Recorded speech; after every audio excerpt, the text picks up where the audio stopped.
beach. This is where I want to be all the time.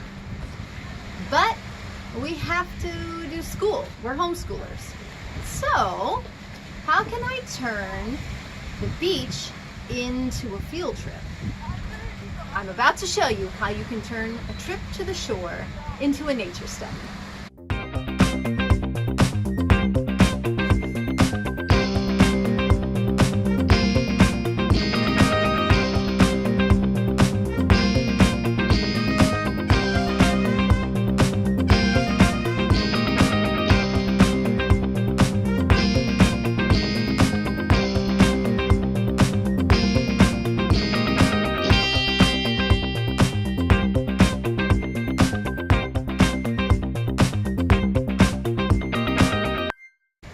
So there's a couple of things that we like to keep in our beach bag, besides sunblock, of course, and hats. Make sure you have that before you head outdoors.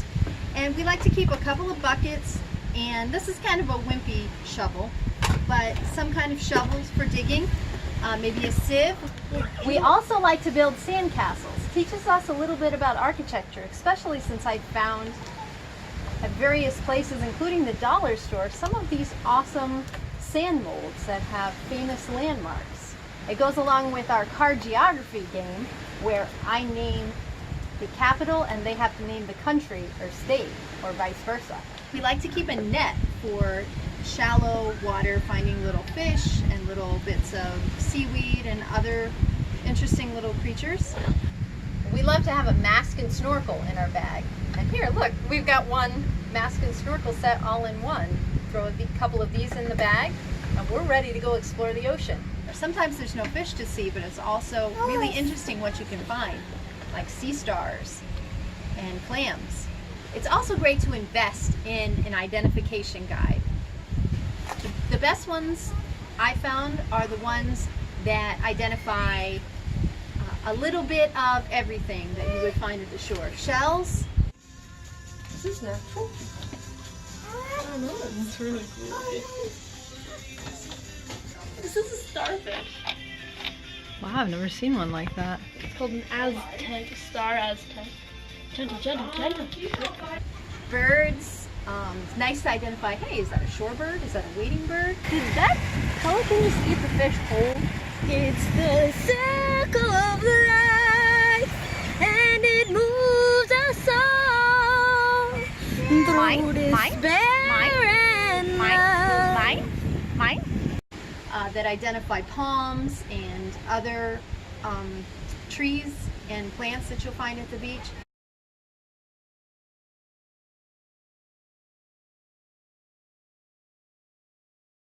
As well as jellyfish, fish, crustaceans, and other things that you find here at the beautiful seashore. We like to have something like our buckets or some small plastic jars that we brought from home. Sometimes it's a Dunkin' Donuts cup because we stopped and got a drink on the way up.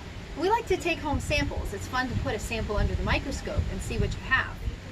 Or if you have a magnifying glass, you can bring that with you, and I'm going to show you a quick method where you can identify and you can see the differences in the soil in just a minute. We love to identify shells. Let's see what we've got here. Oh, we've got some coral. We use our identification book and see if we can figure out what each of these might have been from. Also, it's great to have a sketch notebook. If you are doing Charlotte Mason studies, and I have a great post on Charlotte Mason Nature Studies, you want to observe. You want to sit at the beach for a while and you want to sketch what you see, maybe even in colored pencil.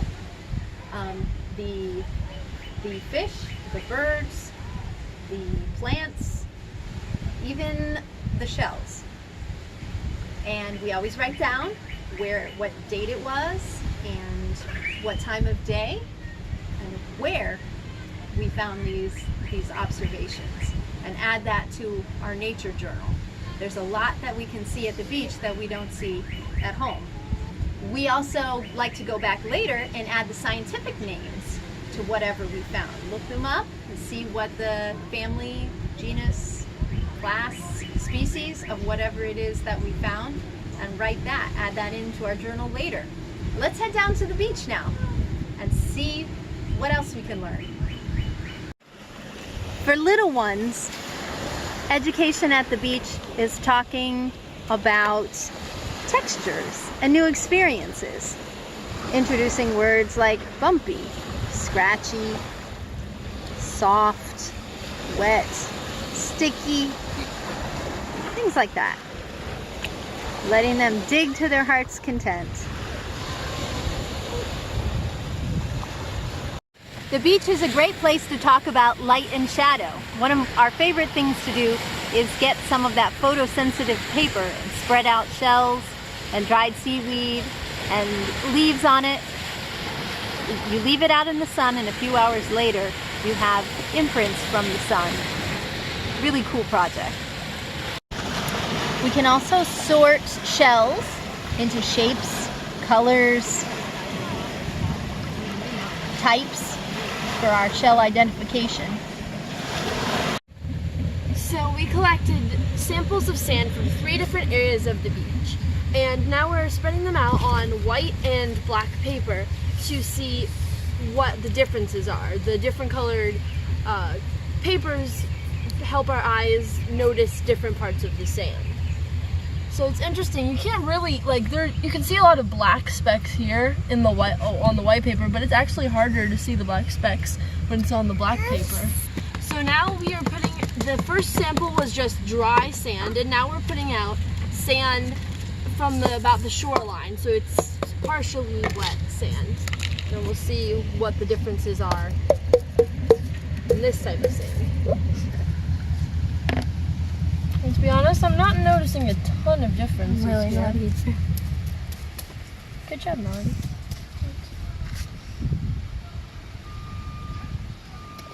I can see like some black specks, but I can see them kind of almost a little more in this sample, I think, but I'm not really seeing much of a difference.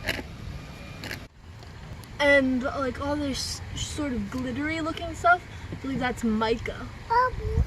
Mm-hmm. Alright, and now we are using sand that was actually underwater. So already I'm seeing a lot more shells. In the sand higher up, the shells were ground down. Yeah, I'm seeing like even some full shells. On the whole though, it's a lot more of a gritty, rough texture. You can see like most of it is really just shells. The other sand, it's been the shells have been ground down so finely. But here they're not quite to that. Look, Mom, I built the Colosseum. Friends, Romans, countrymen, lend me your ears. I've come to bury Caesar, not to praise him. The evil that men do lives after them. The good is often shared with their foes. So let it be with Caesar. Hey, what are you building over there, Faith? Sydney Opera House. On my own, pretending he's beside me. All alone, I walk with him till morning. Thanks, Eponine.